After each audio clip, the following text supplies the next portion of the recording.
7 pensées limitantes qui t'empêchent de réussir, de trouver des clients, de gagner bien plus d'argent et finalement d'être beaucoup plus heureux dans ton métier et ton entreprise. Bonjour à tous, bienvenue dans cette nouvelle vidéo. Ça va aller beaucoup plus vite. Aujourd'hui, on va voir 7 pensées limitantes qui t'empêchent de réussir. 1. Syndrome de l'imposteur. Le syndrome de l'imposteur est une pensée limitante qui te fait raconter à l'intérieur de ta tête avec une petite voix que tu n'es pas assez bon, que tu n'es pas assez bien, que tu es un imposteur, que tu es une escroquerie et que tu vas globalement ne pas y arriver. Pour ça, une façon de le résoudre, la façon évidente.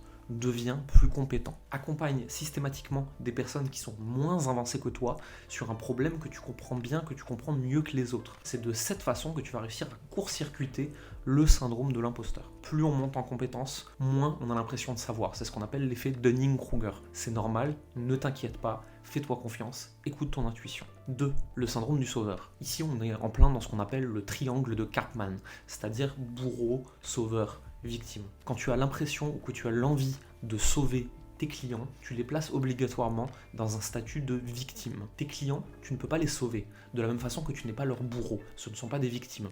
Ils ont la responsabilité de leur situation, de leurs actes, d'où ils en sont aujourd'hui et de ce qu'ils veulent faire pour changer cela. Tu n'es qu'un outil à leur service. Tu n'es qu'un moteur qui les propulse et qui les aide à avancer. Le coach, le thérapeute, n'a pas la responsabilité de son client. C'est très important. Si tu veux que ton client puisse s'en sortir, si tu veux qu'il arrive à avancer dans la vie, tu dois lui laisser sa responsabilité. Il en a besoin pour réussir. 3. Vendre, c'est mal. C'est quelque chose qu'on voit très régulièrement et c'est facile pour moi puisque mon métier, c'est le marketing justement. On voit beaucoup de coachs, de thérapeutes, de personnes qui veulent aider les autres, qui sont des professions du care, de l'accompagnement, qui se disent que vendre, c'est mal. Je voudrais une bonne fois pour toutes qu'on arrête avec cette phrase. Vendre, c'est simplement proposer une solution à un problème existant et conscient chez une personne et lui dire voici la solution, je peux t'aider, mon temps, mon expérience, mon expertise vaut ce prix, est-ce que tu es d'accord pour qu'on travaille ensemble? La vente, c'est avant tout une demande de consentement pour aller plus loin. Et il y a un échange de valeurs, un échange équivalent. Un échange équivalent est juste. Vendre, ce n'est pas arnaquer l'autre, ce n'est pas prendre son argent. Vendre, c'est dire tu as un problème et tu veux le résoudre, j'ai une solution et je peux t'aider. Il y a un échange monétaire entre les deux pour que tous les deux nous en retirions une valeur équivalente. Toi, ton problème sera résolu, moi, j'aurais reçu de l'argent en échange pour aller régler un problème avec quelqu'un d'autre, peut-être, ou pour me nourrir, ou pour m'en acheter une maison, ou pour m'acheter une montre neuve. On s'en fout. Vendre, ce n'est pas mal. Vendre, c'est demander le consentement. 4. Je ne veux pas manipuler mes futurs clients. Il y a tellement de choses à dire sur cette phrase-là, il y a tellement de choses à dire. Et de nouveau, on est dans le triangle de Karpman. Si tu penses que tu peux manipuler les autres, ça veut dire que tu penses que tu es au-dessus d'eux, que tu es meilleur qu'eux et que tu peux contrôler leur esprit. Ce n'est pas possible. Les personnes feront systématiquement ce qu'elles veulent, ce qu'elles ont décidé comme étant bon pour elles, comme étant bon pour elles. On ne peut pas les manipuler, on ne peut pas tricher. Il y a effectivement des techniques de persuasion qui existent, un peu obscures, pour les pousser dans une direction, mais c'est seulement en surfant sur des croyances qu'elles avaient déjà. On ne manipule pas les gens, ils sont responsables de leur vie. Ensuite, tu as le droit de dire par contre je ne veux pas utiliser certains outils du marketing parce qu'ils ne sont pas alignés avec mes valeurs et mon éthique. Et ça, c'est très bien.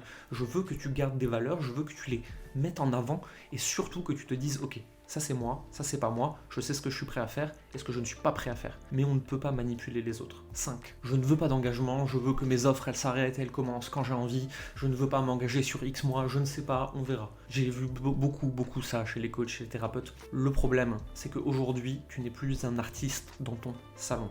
Tu es coach, tu es thérapeute, tu as une entreprise, tu es là pour aider les autres, tu as une responsabilité, tu as un métier. Rassure-toi, une offre que tu lances, à tout moment, tu peux l'arrêter, tu n'es obligé de rien. Par contre, quand tu as pris un engagement avec un client, tu t'y tiens.